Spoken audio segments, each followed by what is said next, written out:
Ananse Kasia Bono, Yachigumu Babia, Bar Information Center, Tamba Information Center, Achem Akukwasu, Yamena Information Center, Achem Kotokum, Victory Information Center, our Pankase, Dia Sempa Information Center, our Achem Akukwasu, Nadum Information Center, our Pankase, our you.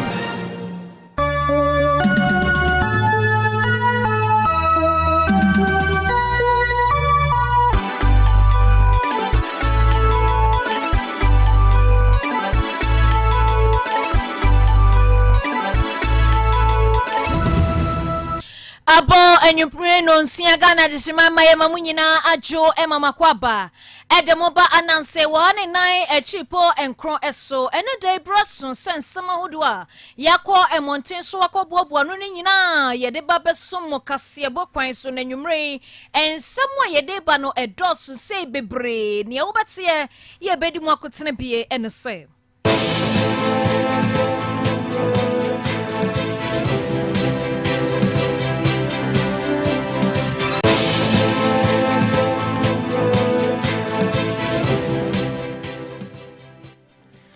Abusia besen samna se adie free eye mampani John Dramani Mahama na kachi na nadai ene abusia wo mo adehye enipa nwoche a afi atwa mu briche kase ba oman Ghana emra wokodu onwuma wo fa mu ehwere won kwa ede som oman no enei eniema bi aban ne hye se wode mabusia no waje mu ama wo mo nadai 1546 compensation packages have been processed for the families of our fallen military personnel.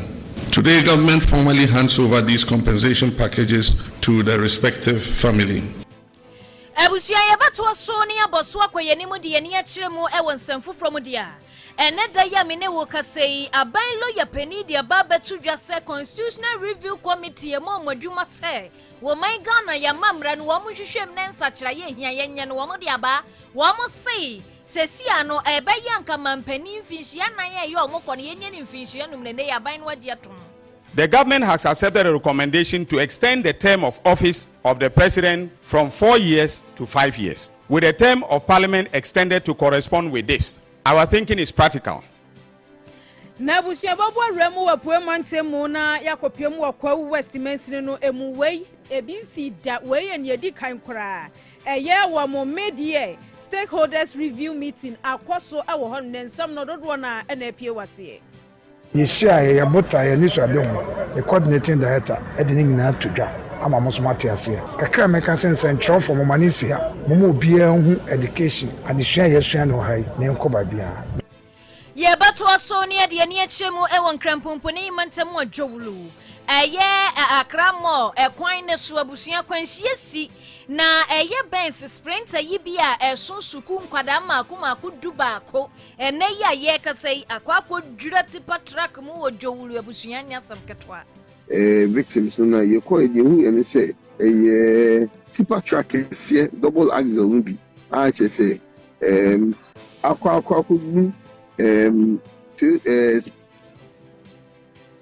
ye batwa so ne aboremu e wodwadie eni sikasemu na enye trimudahima nana akua labi ena tenase ya wode yen eborem ene wo edwadie eni sikasemu kokko akuafo yo mo denkyere breman ena omode adesrede ekode ama aban ne se nkebe ya omumfa ntumu emra kokko mu tese wo ntu kokko ni mu emfa ma wo mu na omunja isa ene na yebema mu fertilizers ekina yebema mu ndro de eguom kokko no so na omu kyerese so omutumu a omankasa benya ska de atosa ndro no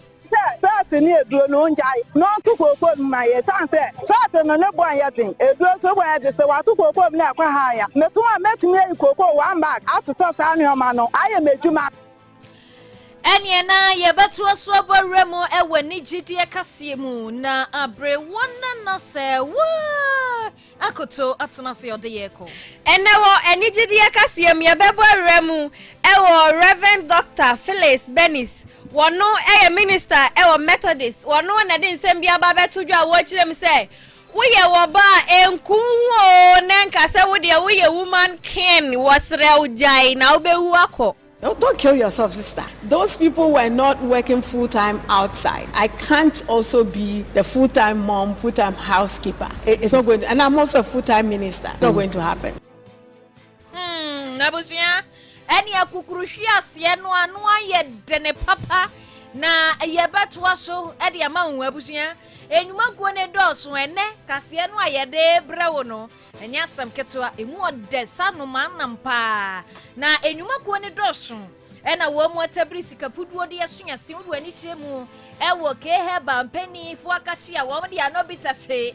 ene ne capsule so e de abanya asam ketwa sanso ena Black Wolf Security Limited wo mo so eboa wo ama banbo ahodo a wo hia wo fie wadwuma mu bibia wo hia nipa no ankasa bi nso ayede bebrawo no ma bebo ban de ama Dr. Jesus Eba spiritual clinic Dr. Owusu amuaben ene da no Dr. yi to nsade afrew se ene eba no yade ahodo age waboso enkanka ne nsanum odihye bia to nsanum ma ye de hwie nye ya ode afa ne kɔ obebo modi anu atunya boa ENJ Ventures na papa no nsuo ede enwumre yi wo mo na akwakofa de ba Elohim Herbal Treatment Center ene ye de enubra ne hahaban obo ade de ni bia mu da wo no mokroje ne de sa yade no nyame akwan madaka ya da romenti ene eba ne nkura no wo mo ntade nyina ye benya de afri wo so ye ne ye ho ne ye nwo sempo anu anwea wono nso akofa entade sempo anu anwea e de aba benya bebrewu dukura benya ntade ama o mahye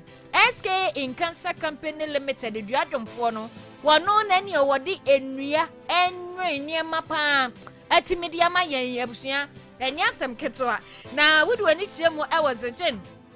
Golden Ridge for Akachi a woman say, woman decision employment clinic and was saying babiem 2026 in Tifa, whom Babo one way, not Brana Bedin Chile na huni episode wa Brabono yo. SIC Insurance Company Limited, ya Darumenti, a Japadia would be a one woman in Chipa, Yahutoso, a woman. Dreams Village Natural Mineral Water, ye do grow, and you the dead, and you Akuranwa butono na clinic he waso be so pese kase tenten ana eye doctor no a o show mo jeku ansa no de duro aka ho na clinic obebo mo de anu atinya boa wo enwumrei enwuma ko wei ene afoforo bia eka ho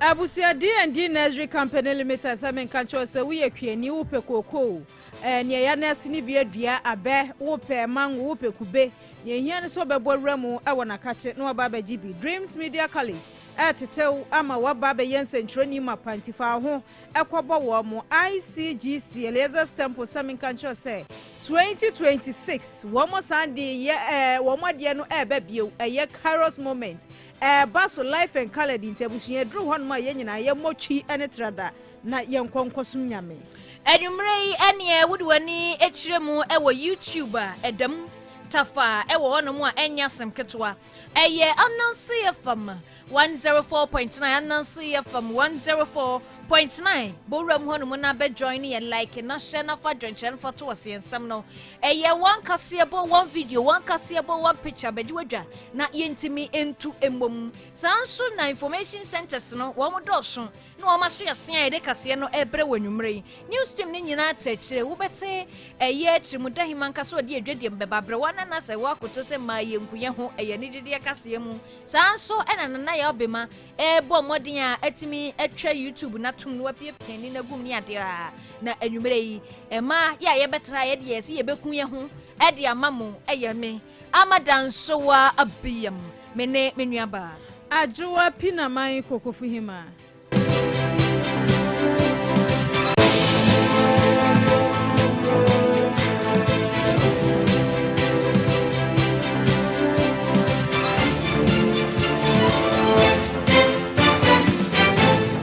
abusia fe ya shakase na se na ye monramu ewo nkrampumpuni mantemu na ye kwakopie mu ewo mampani John Dramani Mahama na kache na wamanfo behye ne nso a wo emfiempinu ene aduonu mu atoranchem kase esiye ewo mangana mu ya bosumi nwotwe mu na niema bi ekoso wo manyimu a ema briche kase ebo a wo man no empanifo nwotwe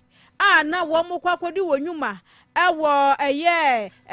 asante mantemu abusua ekwawi akire na soafo asabre no na ne wono na obowrem o manga na mu ha se ye ba ne bambo ho nsem a wodi ho akotene ye pa wo hwetoto ne ma eye woni mpanifo bi akeka aka ne ho ene asoafo mienu asrafo mienu ewiemuhyen wo mo ahyankafo yi ebi ka ho afenso mpanifo bi no mu a na wondi brekwani mu ewo man Ghana mu na wo mo kwakwohwe se responsible mining se galamsey ebeja ituo na fo magudi ebetuni etunu kwampa so wo mo abowra mu ho no makwahwe na dwumedo makopa ho ntoma na bibia tumi akoyi abusua yanti asem de na Dr. Edward Omanebo ama waka ho bie na afempanifo bi no ma no mka ho ekwa wie se ubowra mu awo eye krofrom ho no ma krofrom abusua ewiemuhyen ye de wo mo kɔ no ekohwe ho no ma nipa nwotwekna na wo mo hye ye nka abusua ye akosi se ye tabri won niema bia na wode ye won ho esisa emu na ahye ne ka ho ade kwakwasi kwakwa mu kofa mfidiem kohwe se nipa semasi ni obintimie na kwaya rehosem na wasabrani mu na fini mu no wayiyo ni mu ne aban ni ntoto ye nyina mu na aban ebo abusua na no ho ba se wode niema bi begu akwanso ma abusua no ema ne benya ne yebetimi aboa ma wo suku kwatimi akwani mu eba ne se wo apomuden famu eba ne busua mu wo masetene mu wo mu yedie mu ene wo mu niema betimi aboa se ne be ya wani nkoye won ya na nkoba se oman no atu majeje mu na so oman no ayi won ya ma no enam so ama aban de hyehyede dodo na egu akwanso a ene dai ejabo eja wanya sane abedru se kinkem wo borwa mu ankrampopudi mantem ene dai mampani John Dramani Mahama wone mampani abede ye chirobemfu je na no pokwa agima ne mpanifo bi no mu a wo mu abamu wo mu eborwa mu awo hodom ne abusua ni nyina eye nipa nwotwe wo mabusua nyina ne wo mu kohia ye abusua adododie biara aban no bo wan ho ba so de be ma wo mu ne wakojeje mu ade ama wo mu a awreho nanso so na ba ne dai enya ba enti na ho behia sempanifo bo hya wo mu hya ye nso so no wo mu ediso na wadwumadie na se ne na mampani John Dramani Mahama de nsematodwa a wo kire se ese anamonto ya wo mu tui enye se ebia wo mu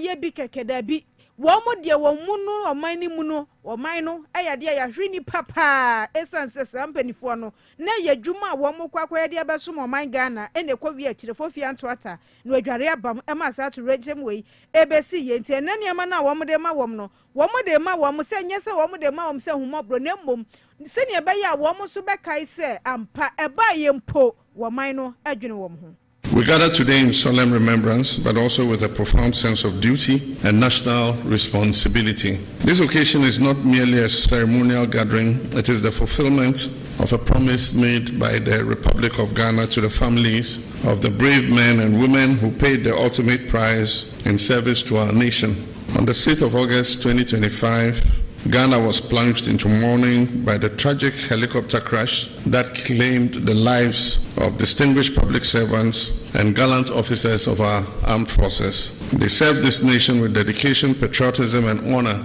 and their untimely passing left a void that can never be truly filled. While the nation mourned collectively, no grief has been greater than that borne by the spouses and children and loved ones that they left behind. Today we stand with these families once again, not only to remember the sacrifices they made, but to demonstrate through concrete action that Ghana does not abandon those who sacrifice everything in her service.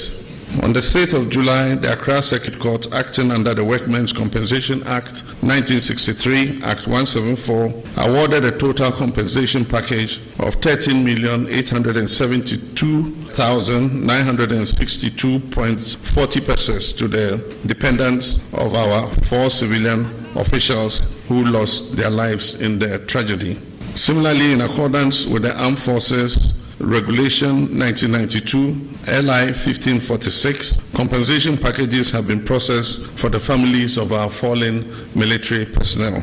Today, government formally hands over these compensation packages to the respective family. Abusiani ayeti ye mampani John Dramani Mahama enedei ewo nkrampompuni mantemu na so hono ma wasani bitu aso no wo kire se ene wo hwe eniema wajeje mu ede ama busua na busua wode borura mu YouTube na behwe bi eye Ananse FM 104.9 borura mu na behwe chese ene ya hyehyɛ ni se ya sabrosan no ene de ma wo munkrata ahodo a eye insurance ahodo ba beboa busua no wo mo yade nom kwa hospital ya wo mo na asi no wabusua chese beboa ye pa no kire se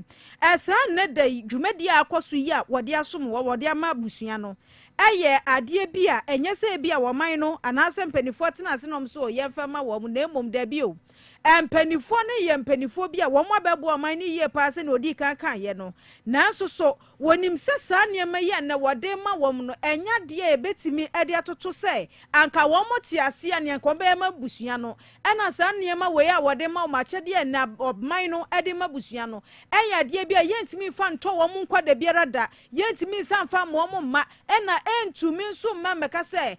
o mo okra nka de we nkom ntumi nyenkom betumi ama na brosa nanso so ehu behia se mpanifo betu sa na mo ne sanse na your mind no ena omo kosumti aba ni se on so so die enso so aba bedo o mind no so a busua no fa nhom trim se sani etie bia no wo mind no ani so ye ne wo mo adehye ekoye ye na se ne no mo kwakoye nam so e ma ba mo wo trim odemfo kohye wo wo akwantimfi edo mo sene koye no wo mind no ani aso. Our responsibility extends beyond financial compensation. Every affected family has been enrolled onto the premier plan of nationwide medical insurance. The company's highest level of health care coverage has been awarded to these families. This package provides an annual health care value of 3 million cedis across all dependents and grants access to 942 accredited healthcare providers throughout Ghana. Each family will receive a unique identification card which will provide seamless access to this healthcare support whenever it's needed. Recognizing that education is the greatest investment we can make into the future of these children, government has also secured Get Fund Education Trust Fund scholarships for all the eligible school-going children for the 2025-2026 academic year and beyond. These measures provide important support today. However, we recognize from the outset that these children deserve something even more enduring, and that conviction has led to the establishment of the Children's Support Fund. The fund is not an act of charity, it is a solemn national obligation to our fallen heroes. It reflects our collective determination that the children of our departed heroes will continue to receive the opportunities their parents would have wished for them. I'm pleased to report that 13 professionally managed trust accounts have been established at Stanbic Bank for the benefit of the minor children, and government has deposited 1 million cedis each into each of these trust accounts. To the families gathered here today, permit me to say this to you. No amount of financial support can replace your loved ones. No compensation can erase the pain of your loss. But I hope that today's ceremony reassures you that your nation, Ghana, the nation that they served, remains grateful, remembers their sacrifice, and will continue to stand in solidarity with you.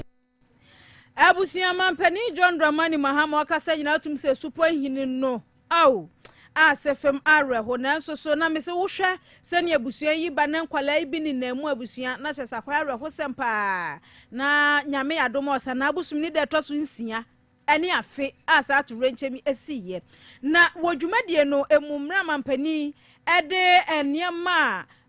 oman no ade mabusua ni nyina ma wo mu wie ye na nkitahudie ni nyina kwa wie na hu behia se wo mo so so mbe pro mum ni mu kakra na ene kasha Ridwan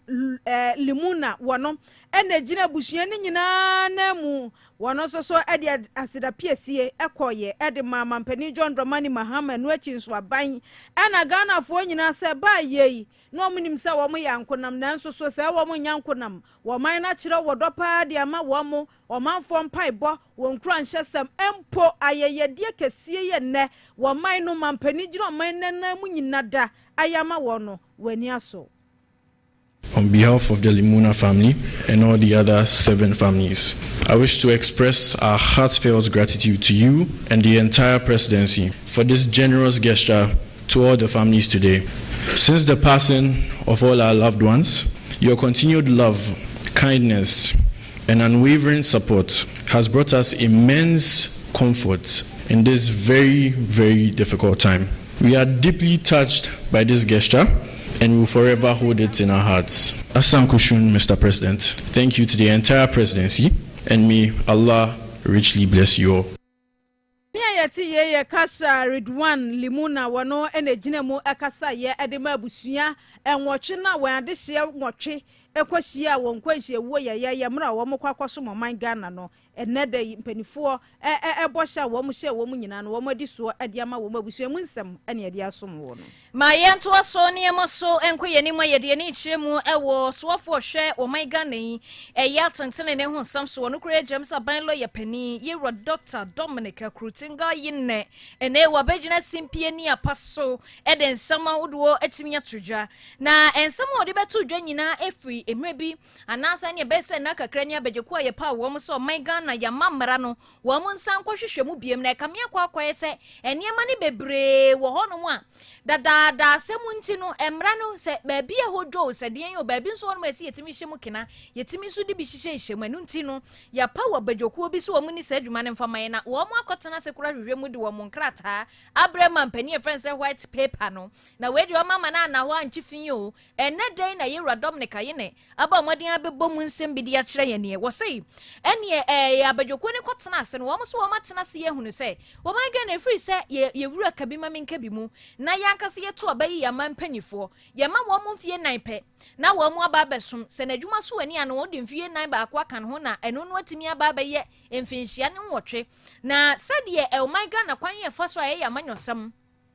na ene ye beye campaign ahodo atimi aye ya we beto aba de mo obi a transition afei na ban no eba behwe de na ban dada no ye na wono so atimi di nani abedi eto bewie kurampo no na afei ekura atwam enti wo behu na aka no emfinhia be samiensa na samienu ne fa adwuma ban no wo ye ne campaign a wo ka kire nkrofo ne campaign bo hye nyina no ahwe ontimi nyemu fa kora no afiri akonwa so eche se mfie nan pe wo wansa na wo betena se ahwe de aban foforo ne ye aban dada ne ye aba be ye toto wo ne ma be yi waso afo ne ade no na tese mfie mienu kura ye atwam enti nya ban a se ya na nani adene ya wontimi kura anya hwe wo behu ne ato abatia ne sa ban ne betena so kura no anya hwe enti se de ye be ye ne se ye de afe ba ko be kan mfie nan ne ho na etimi aba be ye mfie num na etimi aboa sanso e na wo san so wa kire se sesi ase wo man Ghana hanum so betimi aba be pre de bre bi se mampani no de bre eye mampani de bre no anka ne ese woni pa no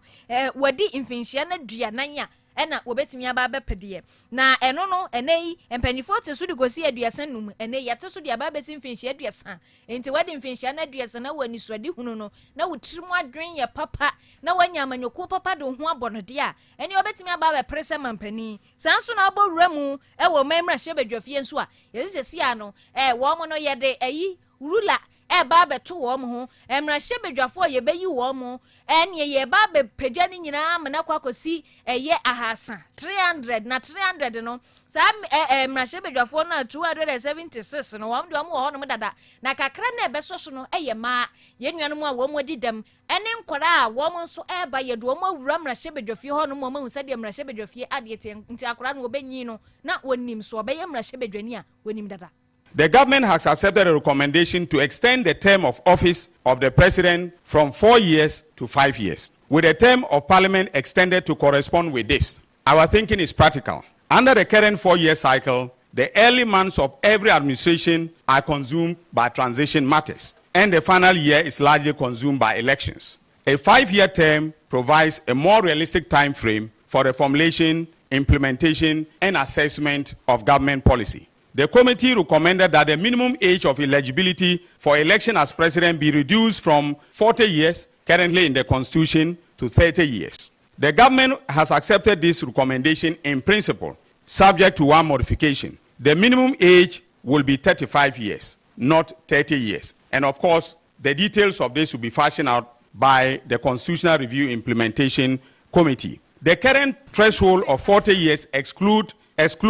qualified citizens from seeking the highest office on the basis of an arbitrary age limit. 35 is consistent with a trend in modern democratic constitutions towards greater inclusivity of the youth, whilst ensuring that a candidate for the highest office has attained a measure of maturity and experience to handle that office. We have also accepted that the presidential election be held on a day in the first week of November, as the Electoral Commission may specify by constitutional instrument. A fixed period gives certainty to the electoral calendar. It allows the Commission, the parties, and observers to plan, and it ensures an adequate interval between the election and the inauguration of the incoming president on January 7th. On presidential election petitions, the government has accepted that a petition must be filed within 14 days of the declaration of results and determined by the Supreme Court within 30 days. In other words, the Constitution will be amended to specifically provide for these timelines when it comes to the electoral petitions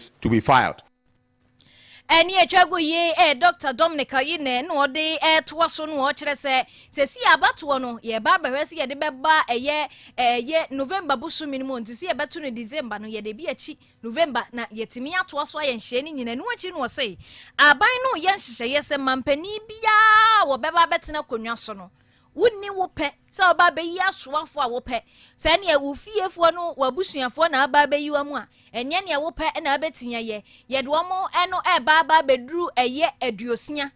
ti se de eru amampani John Dramani Mahama ba ye oka so no oni asoafo omra aduosia no sa ne ye ba be ye de ato no mo de amampani bi aba system ministers eno anu no be yi bika ho a watomra enti eho no mo nso no ne nsem a wode to dwa eni. Government has accepted the proposal to cap the number of ministers, but instead of 57, as the committee recommended, government is proposing that it should be capped at 60. So it will be put into the constitution that the number of ministers that any president elected by the sovereign people of this country can appoint will be only 60, and they may or may not be drawn from parliament. Now to parliament, the government has accepted that the size of parliament be capped, and we propose a ceiling of 300 members. Now the current membership of parliament is 276. So of these, the 276 will be elected directly in constituency elections like we already have. The remaining 24 will be elected or selected through proportional representation among women, persons with disabilities, and the youth. An independent study will be commissioned into the design of the proportional representation element. Capping parliament saves costs, and the reserved element opens the door of our legislature wider to those our politics has historically kept on the outside.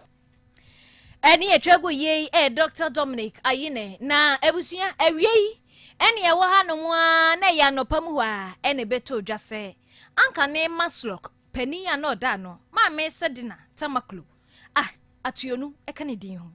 na mami eba beso moman ga na fri eye afimpinu ene edu ensum honom obeye maslok omma adwadifo ma ebesia ni ade kakra ne de amakokofuje na fakɔhye udwanim yi wei de na fakɔto to sausage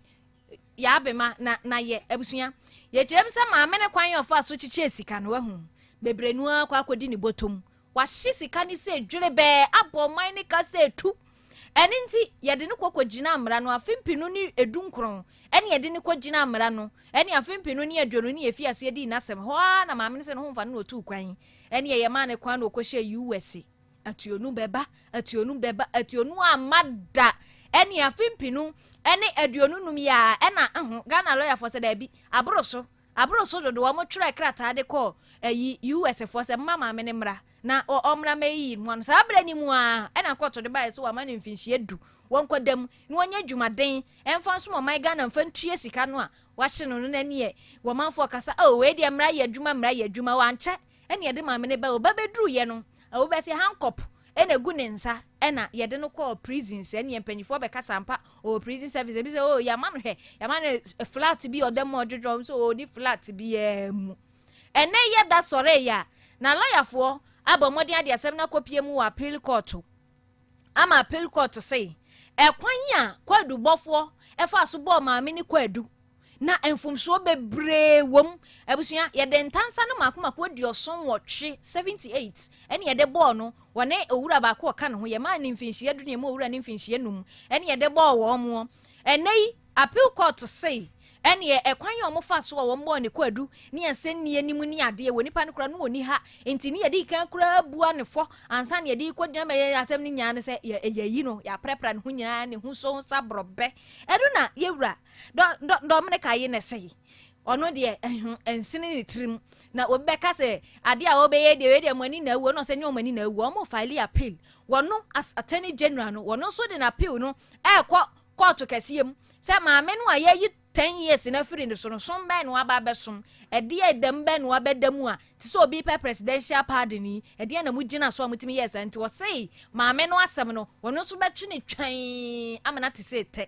Coming into office, I reviewed what was filed, and I directed the Director of Public Prosecutions to file opposing the appeal because we believe that the High Court judgment had merit. Now, with this judgment, I've also directed the Director of Public Prosecutions to file a notice of appeal and apply for stay of execution, meaning that if the stay is granted, the status quo will prevail until such a time that the Supreme Court has had time to review the appeal and then made a determination. As a lawyer of many years standing, I will not comment on a matter until I have read the judgment, and I have not read the judgment of the Court of Appeal. It has been sent to me, I have not read it. But I took the professional decision, and I stand by it in principle, that the appeal should be opposed. I inherited the docket, I inherited the extradition request, but government is a continuum. I reviewed the documents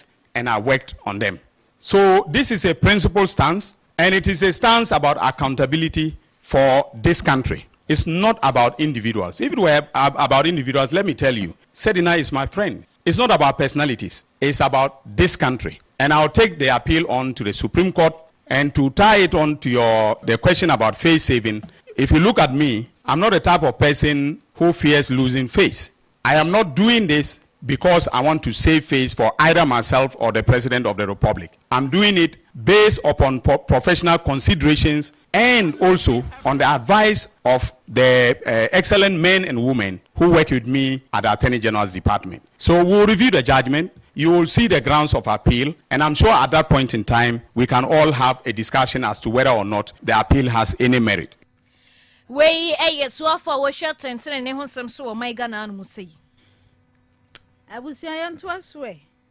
Na D&D nursery say, men kan cho say we akuani. We obi a kokoo fuyi.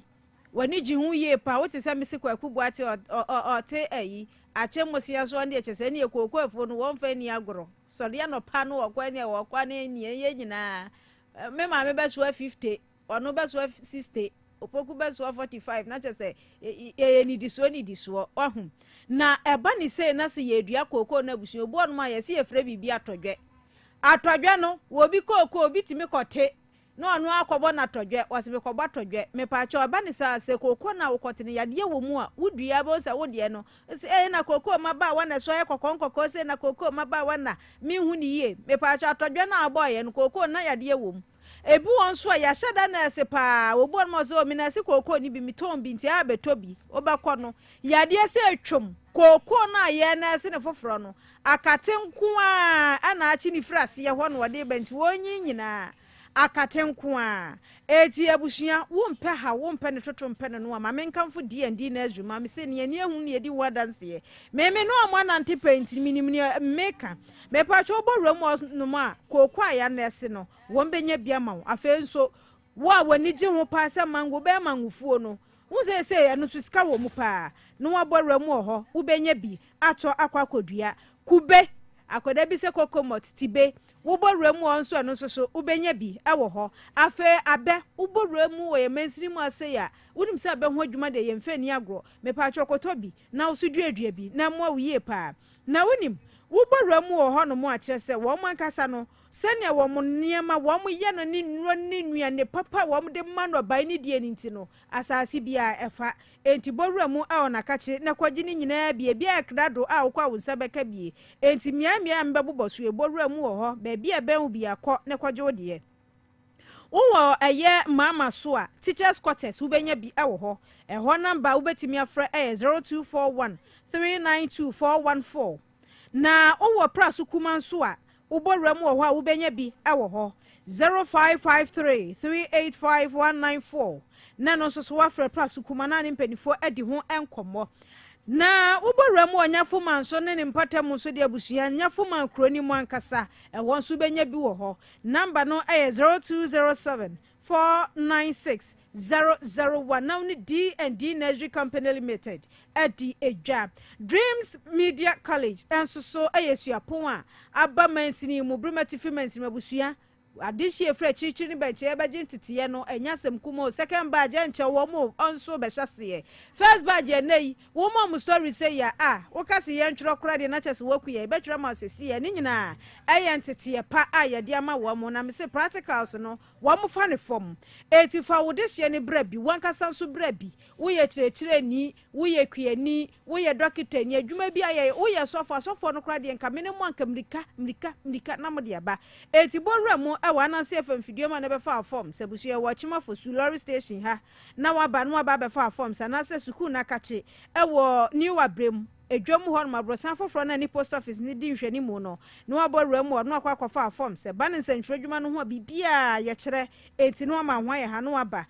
beje o forms na esumi aboa frempanifo na ni wo mu eni enkomo emfa ho eye 0509606000 abusuya ye monra mu ewo apuemantemu na ye kwakwa West Mansini no emu na ye borra mu ho no ma wei enka nso da ne di campaign di kan a wo ma ye bie enie wose eye mid year stakeholders review meeting and a course so abusuya enti afimu ni nyina no echemu mienu a ni mfimfin ho no na ne kabie wo mufo nyina wo mu ahiehyia na kyese nkita hudie no akoso ewo ho no se ne be ya bebo na mansini atimi afa ne ntema pafra eba ne se ya nananum wom aban mu mpanifo wom assembly members wom enyumaku ahodo ne yehya aban ase ne yehya aban ase ankrankro enyumaku ahodo wom so wom kuo ni ade nyina no wom aka ho bi na nya semkuma ene koso ewo eye kwa West Mansini no emu na dwumadie no ene honorable Halidu Tamimu wono na uborem Mansini ni mu a woya aban krachi panyina obutum ewo hono wode asida piesie ekoma wo mu a wode wanim onyam wonyansa ne onim die ene adwenkyire nyina beta adwumadie na chise wo ma ya de ye papa wei ayempe dikan na so wa ho keka wode eba ye ebeboa ye no ya de eboa ye papa panani aso na wonim se enche senie wo mo ahyase na beboa ama Mansini nso befa ne ntemapa afra na wode ano ho bansema ko ade amadum de adwuma yekuo no eka chrom se wo mu de se obowura mu oman Ghana mu ase ya wo mo akadia bako a wode du onwumade afra na fire hydrant no wo se obowura mu oman Ghana mu ase sia na bi nhedani ho de na so wo ka kire wo se binya ba pe wo be prese Mansini benya bi se na be betumi aboa na ejasam ma no homre so e wo Mansini mu a ankwankofa oye ne ama na emomtam so wo mati mi adi ho adwuma ti nesi yeshia ya bota ya niso ade ho the coordinating director edini nyina todwa ama mo so mate ase kakra meka sense ntro for mo manisi ha mo obia hu education adesua yesua no hai ne nkoba bia medamasi kan se sia ne be tronko so say yedi kan ambulance omunya ha assembly sorry jan na so na bi bai obeka ya metro mass ba ko pene bai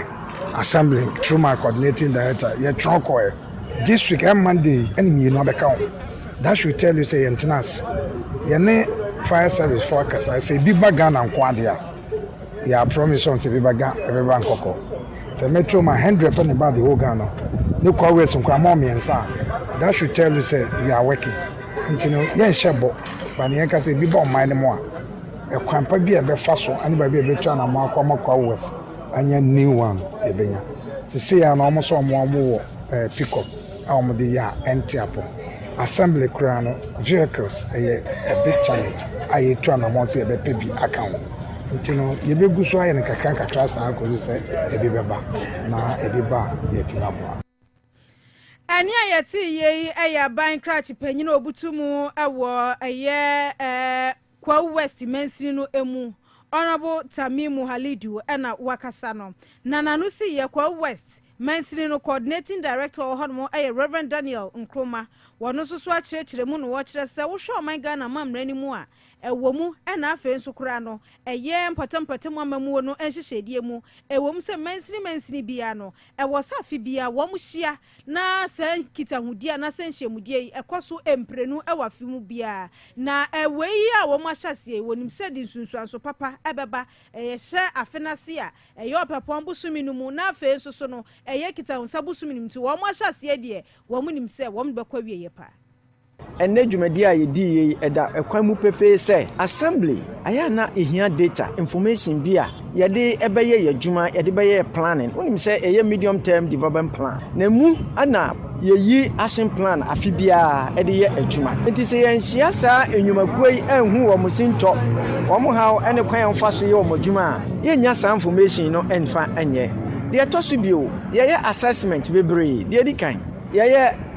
performance contracts na performance contract no na asan state no clearly say yɛ momoden na yɛnhyia saa agencies no ɛyɛ institution a ɛhyɛ aban ase na ɔmo mɛka ne ɔmo yɛ nkyerɛ yɛn enti ɛnɛ dwumadie a yɛdi yɛ we have fulfilled the conditions in the performance contracts ɛwɔ assessment bi nso a yɛfrɛ no D-part no nso ɛyɛ na ɛma yɛgye data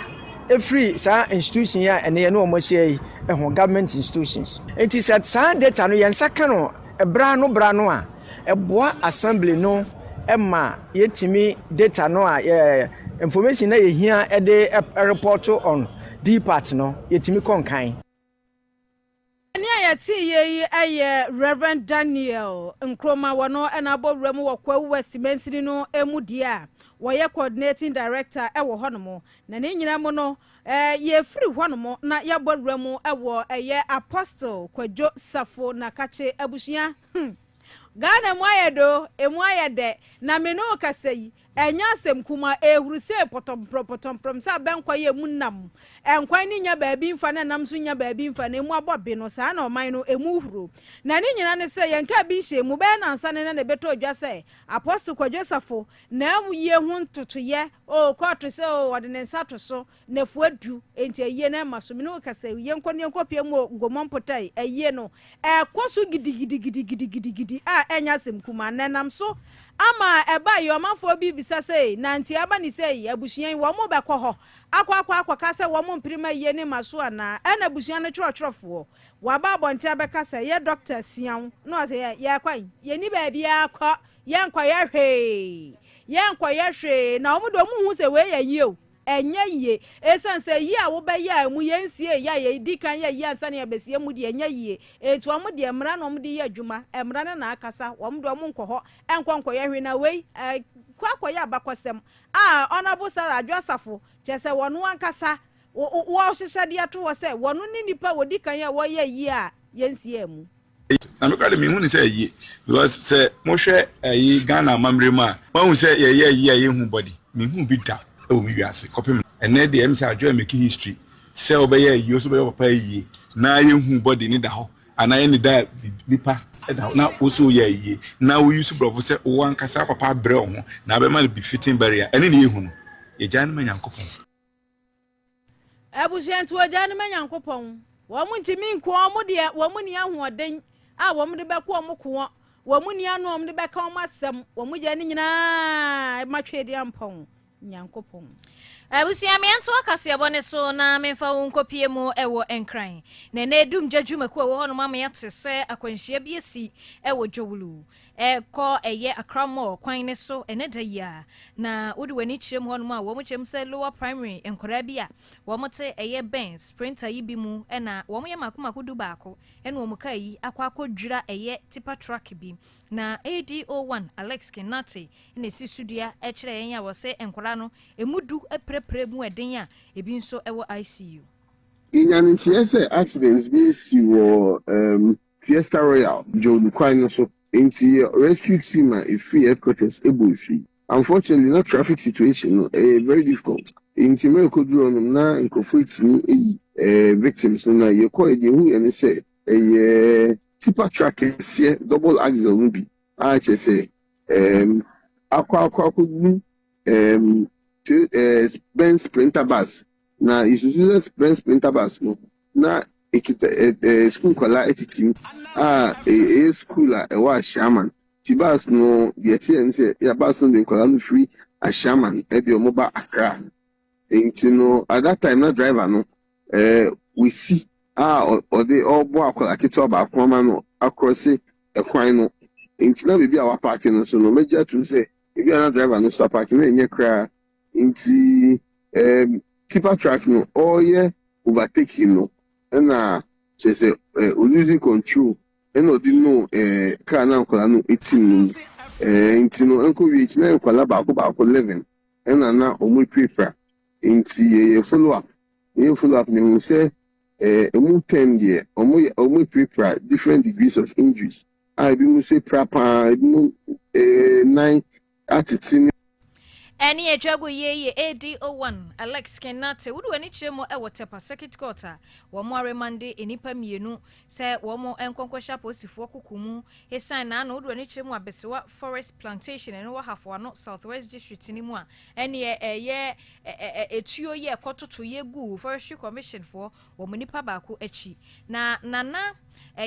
krom hono hene nana ya ujemfi ena wosi asem ni sudia akire Ananse kase sei ena okasaye Pancho nipa mienu a police for echi omo do mo popie pepa city court ama atemwa for no ese omo enko remand 2 weeks na ejimo work no a police for no enye dey emusu enye omo nhwemu the same nipa mienu no de omo akwakoda abaako kum 2 weeks odaroma. Any a trago ye nana ya ujemfi na wowie no wasan de bia to so asre mampani John Dramani Mahama say one more dia na ene wone soafo o mo hwe afrisem ban bo ho nsem so emfa asrafo emra megu ho no mo no mo mehwe se forest no enipa sebe hunu bi ensim they say we buy no wo mo de ye football ni oni masa ti we no buy no obu wa obekọ obu wo nso a de wonko beti gusu a ye bon ho buy ese omusa enko ye sane ma omo ye no ye sre ura adoma ma se ye di nyame di se no omo ane momu no forest fo no omo soldiers omo fanya adwuma makwa no ho buy eya sa ade anua na ye dua no me me free sempa so bia ni wo so Abusuani etwago ye ye bosomproso wo hene nana yawo jemfi ye gina we so ne yaborem wadwadie eni sikasem chimuda hema atena se ode ye ko ene wo ejwadie eni sikasem ye beboramu ewo denchra breman ya eno ewo twifo himan lower denchra mansin no mu eno ewo infifi mantem na ene de dwumadie bi ekoso a na okanta one group of companies ekokopie mu ewo ho a ene omo frefre akuafo se omo ye enkyerkyere e de amawom ekwan a wo befa so e de fertilizer egu kokoo fuo mu a enkonkofa ohaw bia enfama ena fe enura ye digu kokoo sonso ekwan a mo befa so de agu so a enkonko ba se be wi ekye no na kyese akate aba besi so a omode saa enkyerkyere we nyina ekodima kokoo akuafo ewo ho na ene omanu si ye omo ye enkyerkyere ni wie ye pe ene ebehu na nsa ba ko ewo soro mienu wosoro miensa no si kokoo akuafo mo wasem bi ka na anom se ye wasen kapa ene osese mo wasem ka de ene mo mfa mo nsem entudwem ene omo sore na omo kyerese we di adesredi o ene omo de kode amaga na ban se enkebe ya kokoo no wo ntumu mfa ma wo mo kokoo bag ba ko na ebuo no omo mfa ntumu enka ho mfa ma wo mo se na ebe ya ebebuo no omo so omo ho ahenhan wo na omo kyerese kokoo ho adwuma den papa ne senti so omo bomoden de sika ne kakra eka ho de ma wo ma omo ankasa betimi ato fertilizer o betimi ato enura ye dibo kokoo so se na ebe ya betimi aboa na akati bia nsi kokoo ne so na ebe ma kokoo no anyi from into omo nhwe se kokoo no omo beto bo no so de amawom na omo njai se ene na ya hye mo bo ye be ma mo fertilizers echina ya hye mo bo ye di enura ye dibo kokoo so ebe brem wo se sa de ni nyina omo tumo omo betimi ato ma de Fat ni eduro no njai no tu kokoo ma ye sanse fat no ne bo anya den eduro so bo anya de se wa tu kokoo na akwa ha ya metuma metumi e kokoo one bag atoto sa ne oma no aye medwuma no enti ano kwa de me fo aso aban on tom no tumu ma ye pa me fo aso la aban on tu kokoo no mu ma ye ofisa so tu kokoo no mu ma ya na e bia be 35 million na one bag na so tu ma ya me motuma to so madwuma da ye ba kodwuma me bibia ye enti mo la kana me mo fo ado da aban to koko no mo man eduro no krampo no enya nipa nyina na man spray me ko busuma ebi o mo ko busu am say obetua bibi di ama won o mo ko no obetua bibi di ama oni bi o de mema wo mo anti enhu ne de no so anti me fi say aban ni hyemu a na o de ka yesika ho a fi say bebu ayen koko enhu adwuma ya nti asali say to koko di ma yadi akacha betumi ato yaduro yadi aye koko no ho adwuma enti wakeso a emredi kwa asa wakeso nti watum na just a show mo so ache papa na ene de omabomode apron sam de agu ho ene atwagu ye eye kokofo a omo denchra breman Ebusia ina we so ne ntwe homra ye ba ye beto aso Dr. Jesus wakasa Ochenko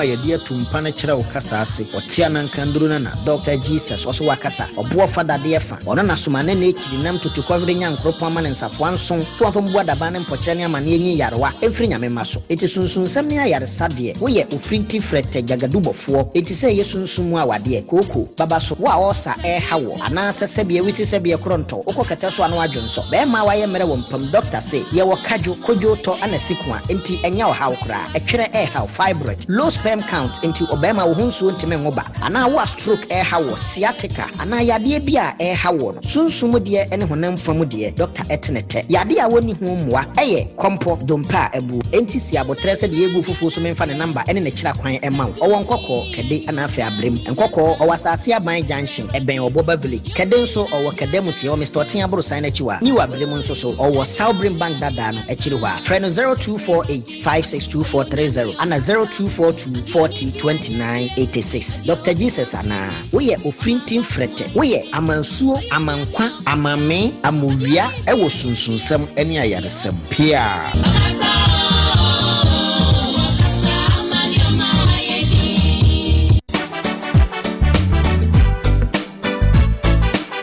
Odo you na say de wo kumi ne nkwan pa o why me bedi ankwa ana menye obedi anko ENJ Ventures na me faseda emma wo mu obunam no anunzu ededodo na ntwinam akokɔ tilapia opa redfish kotojwe any gizzard enam ben na ope ne nyina ENJ Ventures na nam no otuni dodo mu esan yi no baako yeye dwuma adwuoda kosi ada se wo kompo no ma to store no mu a ofrɛ ahoma ne pepepa amba beyi eniema ope amount akom ne nkyiremu ampa enti na wodi kumi na ye hwehwɛ mo yebehu omwe ubehu ewo new abrem praise ya sorry dan ho a ni LA school park no ana edi animuhwe yase ye no baako ewo anyinam market no mu ho no mo a baby a transformer no esi no gata kase ne so ho a frewom 0243 029 204 ana 0557 876 816 oh ene ENJ Ventures edena papa bedwama so amanfo nkwan mu ayehwam ne de ene ne awarie musu be yehwam sali mie Ananse am chira Dr. Bednego hodie so say yare o ha yare sawo wow check up time na so we dey go see what Dr. Bednego aso ye elo ni se kasa adoma chede mu gwa hodo na e boss spiritual doctor Bednego de se e boy sans wa ma yaresa ya kono wo ma we mu e ba ne fidi ahodo adi ye adwuma so woni na bi ye wode ye de benefit e wo honom e me ye nka na enu achi so na yade bi o se na so ye de no e yiri na e de firi wonom yade no e firi utri so de ba be su na ate sunsumu ene wedie ni to anamo na brenda me mpese le boy yade bi aso san se wan hwa na wodo yare akɔhye de mu na mammo bobode so betu anamo achim kede owo stadium oben eli guest house enu achi achim odan asene ya wada bia CSC sorry demo Dr. Bednego 0547 10 83 93 0547 10 83 93 Elohim Herbal and Alternative Clinic. Ewa Dr. Bednego asye sayari wo ho a ayaresa Hey, nako nak. Hey, na hi fa na amanfo agitwi ene twere de ekwa binim so tete fa so. Hey, sikens nonte. Na clinic ya doctor usu kankam eda no. Doctor na obehwe wo yale agise wo hu moja kuo na na. No crepa. Na kasaba new Abraham Haseo. achim afusu new Abraham. Mepacho ai. Wow. Ene si ate de ne. Na kire se ya e won potem ase ndie. Ye nsan ha e ho nkoko obiem. Na de mama ni ti doctor we hu ne se anse na obemu oduro ti so hunu mojaku a wom na wahwe ama aduru a ene moja no efa. Mani a na mehwe ade a me hu ne yie. A me ko ba bi a ebi mu so glaucoma, ebi mu so pressure na be mani so. Ya ma afide na me hu na de kra. Enya doctor na nanu ya oye screen won kokko no. No krepa. Na say screen ne kra me ko bi. E ma ne de drogu mani so. Within 10 minutes e ba na wa mani so ni na twaira. Akom ni nkyeremu. Enya sem ketwa doctor say fa ni hu apa. Otene hepatitis B and C me kire brebu mu yade. Diabetes ayensi kire yade. Pressure me kire moja broso. Enam yade bia doctor tenete. So me masem entimi nkoyi empo so be ma no awu kra. Wo ba doctor say fa garlic ba ko pe ebra. Na obem wo ye bema asan so atede wo mpe. Wo be mesa opese ye kese tintin ana. Eni me nua kire me ba bia doctor so ewo. Abrem new station ho a. Bia odan follow di esro ho a store number 42. Chene so say uduru ho a anse na obewura mu no hunu say aye nut clinic. Doctor na anse na obemu oduro no. Chese ohunu say aduro no ene wo finance ene wo mfa. Fred doctor wa ahomaturufo yi so 0598 311 another 311. Mira, you now catch me say enkwade hu ne men ye be kwa akototo no. Oh, na koso yesa me kire osanka weekends. Na nke kwankra akototo bi. Mira, e wo breku anyame akwan madake. E de enkwada hu ne men nyina mutafo eniema etimi ababepuo mu e woni wa brem ha sei. Na omo niema no nso efo eye papa enkwada niema bi e disiesie omo ho. E te se powder, enku, eni spray ahodo abeguguo mu nsom de adware omu nyina no. Enkwada cars, enkwada coats, eni koshi, baby diapers, enter dia woodrow, enkwala no wardrobe no so ubenya bi e wo honomo. Sanso anani e force bill no so no. Omu twetwani nyina bi e wo honomo. Yo, waka mate ja wo de na metie. Na ye be hunu nyame akwan madake e wo he. Echu akwan e wo new Abrem runabout ne so honoma. From e wo 0246 053 888. Oh, sene sanso ne ye benya ne ama papa a ne bo dafem wo nyame akwan madake atode a. Ene odo yewu. Afeni ebe wu. Mira, me wo dodo.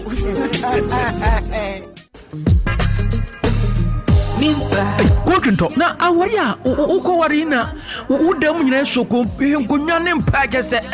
ade frabro chana me nua kwa abota da bi o hwe edem nkonwa ne wardrobe ne mpa nyina Africa na heya o hwe yesi me kra frabro chi efi SK Cancer Ventures asoye anyam nwanwa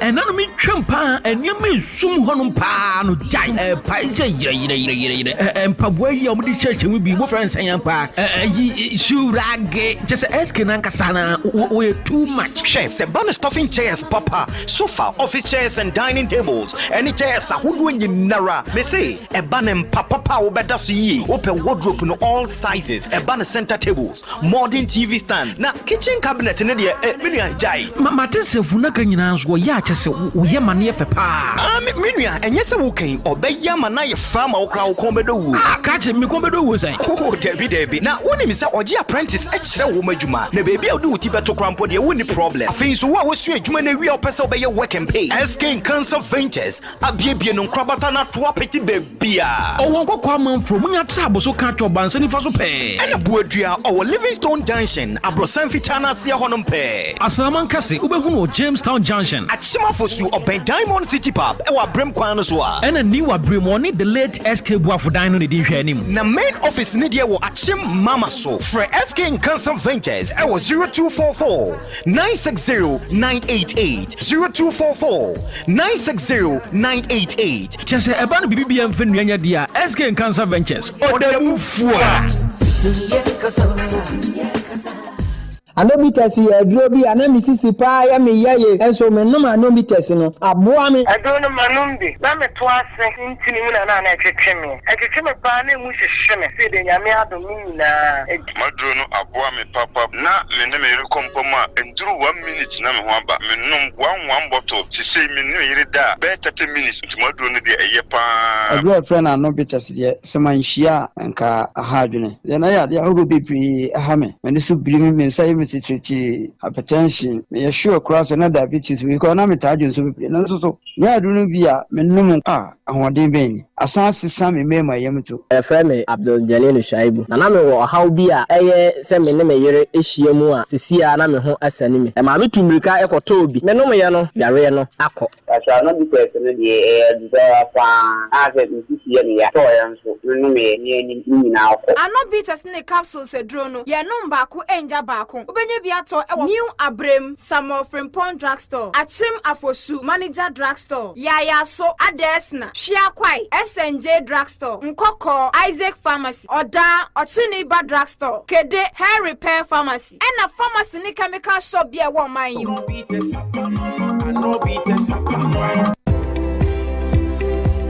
Abusiafo, are you looking for a reliable security services for your home, hotel, bank, office, school, construction site, or business? Look no further, but rather look for Black Wolf Security Limited in collaboration with InfoSec Technology Systems Limited, your trusted partner in terms of safety, protection, and peace of mind. Obayasuya, your highly trained security personnel sayateti omwa omuhwe afie sikakrabia suku sahodro and sorry any biaye ahodo a ehube hia se ahobambo ebekoso ewo ho. We also specialize the supply and installation of high-quality CCTV security cameras for construction sites, shopping centers, schools, offices, residential homes, banks, hotels. Yesanwo high-quality, long-lasting automation gate machines. Sa gate we know. Ora ofia ehun hia se wobesi akwakobie eye remote no na wodi bebie. Eba no electric fence installation no kradia jai. Protect your premises against intruders. Designed to keep your family, home, and business safe at all times. Black Wolf Security Limited and yet on high-quality product. Regular maintenance and technical support. Yechira kwan ewo Akraman Junction in Sanwem. Nkrabata ne biwo Amasamai Road behind Akramaman Cemetery, Accra. Phone was 0208 793756 0554 118 188. Obetumi nso ahwe yensa no adwuma ne bi ewo all social media platform. Black Wolf Security Limited. Your safety our priority. Ananse FM 104.9 Jawo Bebia. Yere mo sesimo agebra twen ye ni akwaji aboafo nkrato de aba ma memfa nkopie mu e wo Zogin Golden Ridge akache. Wo mo de Zogin Employment Clinic 2026 na san aba na we no ye ba be ma won kyerɛkyerɛ free a ye nyi usika bia e wo kwan a wo befa so wo be hu adwuma kropoten ya wo pesa wo de wabrabo eye eno no eye career guide e na ye de e ma wo efiti 1st August 2026 ede ena dwumade no be fiase etunu a kweso wo mo ebewie ye hwe ne ye hu se munyina mahuni ompasa mo ya na ye wie eye nonkono anopa ewo Achim Vocational and Technical Institute amanfrom enti ukọ notice board ne so anu akoskane QR code na busuya ye memende ya intimate na fie nka se meko koskane na join sanso na hu assembly member onsa ebeka link no na wetimi ede wo hu ahyemu bi abusia ICGC Eliezer Temple enso ena fie mi say wo mo de omumanya mesom ni Kristosom eye de ye papa esanse wonwumadie ba ku bi abusua afi bia wo mo de ba wo manfo nti hu jai Kairos moment na fie enso de no baso pa enya semkuma me say ye kodi mpaye ye kwowe mpaye amne mpaye dware mpaye ye wi mpaye ne de bia ye hu aduro na ye akwasa me say wo ba sha wo dancing shoe no fa bra me sha me de aba me da wo busa ye beka kirawo me dru asori dem a me ma anyomtofo ne ntonwum ntunhu me man kane abo no enya kwa asori ne ntua ne keke me sapa nti wo ba na ososo no wo de wo mpaboa na ba na chese yasa na bibia tumi akoye de ma ye befiro no na ye beba ne ya ye nhira afi atwa mu wo mo a wo mo koi na dansedie no wo mo gusu di nti afi nsoso me no mie no ye nkohia e wo ho no mo na Kairos moment 2026 no yamfa ye ho enhyemu bi nyame adomo sa na abosom ne de to so edunsia edikosi aduonu baako ena chese dwumadie no ekoso enwumre no nsia kan na chese hyehye so fu pani adwumadie sine naso eye Reverend Collins Mawuko Dugbaza wano na chese dwumadie papa nani so wade wonimade afepa wonim krom oye guy enti wode san hyehye ya ba abusua wode nam so manya memma ane ade hye nyina nya fa hudie efrim pukyire mu na empanifo binum ne nyame adifo nyame asofo binum a won so ede wanum onyam ebeta dwumade na tribie Reverend Prince Lord Nyako woba Reverend Prince Bafo Fori baby Reverend Winston Ando baby Reverend Marvin Techi Hansen enso so gina mu dendenden abusua enya asem kuma wo de atena fie ye bekọ ba ne aba beka mu nsem a kire wo fe wo ba tena se mi hu ya nka mi ko bi ye nkọ wa nyame yadomo a ba so free busomi a ye besimi osana bosomi ne de to so dunsi akosi aduonu baako na dwumadie no ehihye so dendenden ICGC Eliezer Temple wo ma kache ho no a wachima fosu eno oba Golden Plaza ene di nhwani mu ye monwura mu wo ho na nyame asem ye mpunti ye nkọ na ye nkotie nyame asem ne nimpa ye nwempa ye bewie no na ogie ene fa ahudie ayeye de abusua ya sori kase ne so nan kai bo wo ho no ato so de amosem afọ pani atena hene kwamna pam the one what eye trimudahima na nakua labin ka wode edwadie ani sikasemu besom ye ne a na daache hima na ya obema enso so de yen eborura mu ewo eye YouTube ho no mo na fa abrona na se wa koto hwe pie ni nyina gu mu de ma ye wono anso so ana busuana nko de eye anigidi akase ya ba na nsomre no akwatia ye wantimi afa ma apesemakafo ye somwo eye me ajuwa pinaman kokofuhima mene amadanso wa abiyam